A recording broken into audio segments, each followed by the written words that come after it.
Okay, so I'm going to walk you guys through the sort of emphasis photo process. And this is, again, one way to demonstrate emphasis in your photograph. There's multiple ways to do it, but we're going to show one quick way. Let's go ahead and download the photo we're going to use. You have two options. I'll use this option right here on the IBB link. And first thing you'll see is load full resolution. You always want the highest resolution photo you can find. And just a quick note about the photograph you choose. You want it to be colorful, both in the subject and in any background elements. Because otherwise this won't work. I'll click on the download button. And that should download to your folder. You can always drag this to your desktop. And then I'm going to go over to Pixlr. Now remember, we are using the advanced Pixlr E. So I'll open that up. I'll open the image, drag that in, and open. It will ask you to select the size. You don't actually need it to be the full size or the max. This is plenty big, the full HD, so I'll just use that version. Just so your file is a little smaller. And so here's my image. And at this point, if you want to, you can crop it to improve your composition. I'm actually going to leave this as is. So let me reset that. Now the goal here is to keep our subject, which in this case is this hummingbird, in color, and then make everything else black and white, therefore emphasizing our subject even more than it already is. So here's what you want to do. First thing I'm going to do is I'm going to take, if you look at your layers here, you'll see that you have one, and it's the background. I'm going to go up to the layer menu, and I'm going to duplicate it. So now I have background and background copy. They're both the same thing. So what I want to do is I want to take this background, the one underneath on the bottom layer, and I'm going to make that black and white. I'm going to go to adjustment, and then just quickly I'll hit desaturate. And you won't see it on here because, again, your top layer is color, but you'll see it here on your layers. So this underneath layer is black and white. If you do want to see it, you can turn off the top layer by clicking on this little checkbox here. It'll say visible. So now I've turned that layer off. Here's my black and white layer. Okay. Now I'm going to turn that back on. And I'm going to select this top layer, the background copy. And what I want to do with this is I want to mask it out, at least the parts that I want to show black and white. So essentially, we're covering the areas that we don't want to show in color and revealing the areas that we do want to keep in color. So we'll use this tool right here. It's the cutout mask tool. It looks like scissors. And this is, usually we do this in Photoshop, but obviously you all don't have this. So it is slightly different, but very, very similar. So this is your mask cutout tool, and you have a few different kind of ways to cut out the image. So let me just go over a few. This first one is shape mask, and then you have mode here, add to mask remove from mask, and then you have different shapes. So I'm going to leave this as add to mask, and I'll start with a rectangle. And the way this works is I'm going to make a rectangle, and this is going to mask out this section. So I'll let go, and you'll see that, sorry, what I did was I kept this section and masked out the rest. I'm going to actually go back. You do have your history here, so all of your steps are recorded.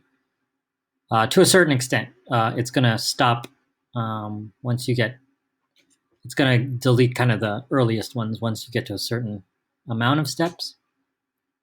But I can easily go back one or a few steps. So I'll go back one a step. So again, the mode here is add to mask. That means that anything I want to keep, I'm going to select, right? So if I want to keep the bird, for example, I can make a box around the bird, and then it's going to mask out everything else. Now, just for you to see that, if I turn off background here, you'll see on this copy, everything else has kind of disappeared. And so now you're seeing the next layer underneath. So what we want to do is kind of cut this around the bird. So we'll look at the other tools. Again, this is the shape mask, so basic shapes you can easily mask out. You have the draw mask. I'll come back to the magic mask. You have the draw mask, which you can just kind of draw the parts you want to reveal or hide. So let me, here's my brush.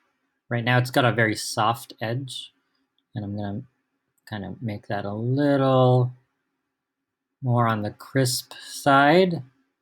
And I'm also gonna reduce the size here. So again, this is, right now it's on add. I'm gonna switch this over to remove. Sorry, I'm gonna actually make that bigger. And what this is gonna do now, instead of adding, now I'm kind of removing those parts. So now I can be a little more precise around my subject. And then when I let go, it'll mask that out. And you can, of course, zoom in. Let me zoom in.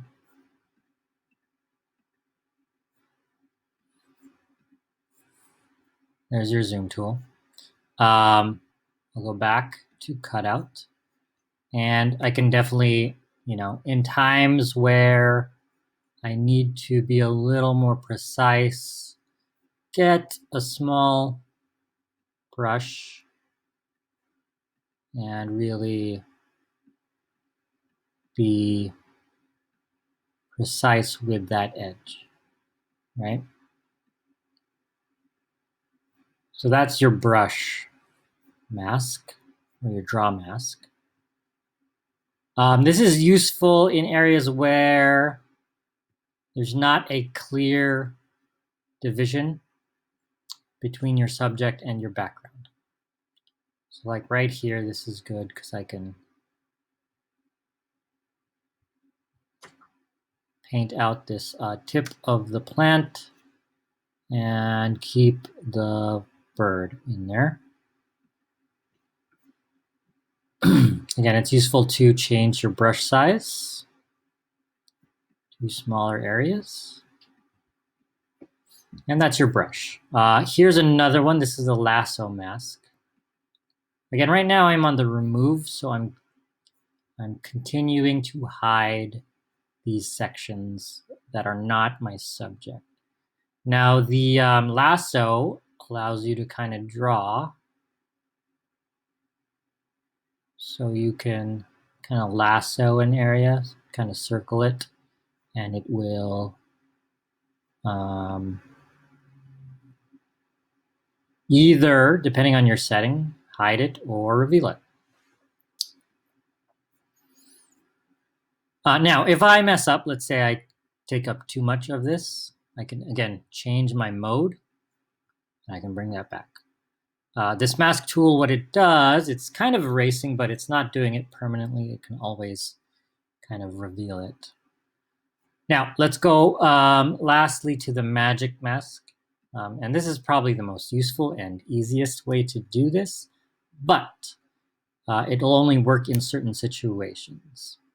So in this case, I have my subject, and I have a pretty clear line here that defines my subject against a pretty flat, clean background. So if I do this right, I'm going to go remove from mask, and I click on it. It should go in and kind of find the areas that are similar and try to get rid of those. Now you'll notice there's a little bit of an edge here, so let me undo that. And I can try to do two things. Here's tolerance. I'm going to take that up so it's a little less sensitive. And you'll see that makes that a little bit better. And then the other one is feather, and that's going to soften the edge. So I'm going to just set it low right now. Let's try 10. And that's just going to soften the edge so it's a little less harsh. Now, you will see sort of this blue outline because it's still kind of struggling to find the edge there. Again, you can work with that tolerance. Let's try this higher. And it's going to try to get closer and closer to the edge of your image. Now, again, if your image is a little blurry or it's out of focus or it's low resolution, again, this becomes harder for the software to figure it out. So the clearer, better quality you have, the easier it is. Okay. Now I do have to clean this up, so I can easily, again, take my draw mask and get rid of those extra pieces. Oh, that's too much. And there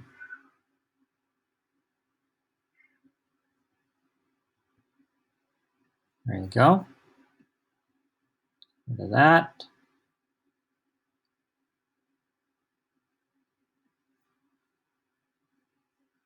I'll use the magic mask again over here. So you saw that here it was too high.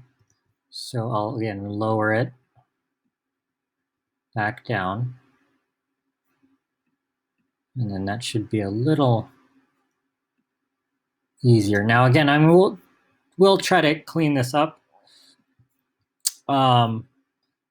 Normally, again, in Photoshop, I would be much pickier.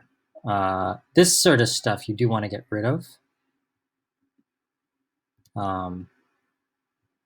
But you know, the stuff here on the front, if it shows up, you can still try to clean it up as much as possible. All right, let me zoom in. And you can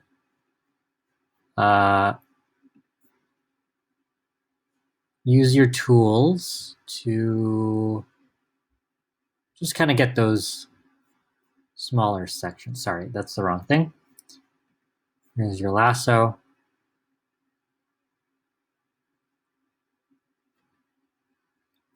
Wrong mode. You want to remove.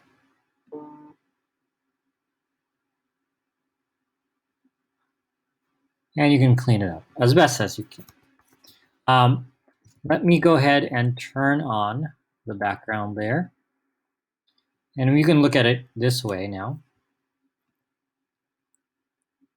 And so you have your color subjects on a black and white background. And you have successfully emphasized your subject using color. So now I'll just go ahead and download it, save the image. Here's my JPEG. I'm going to name this emphasis practice. On the real one, you can just call it emphasis. And I'm going to max that quality out, and then I can download it. And you're all done.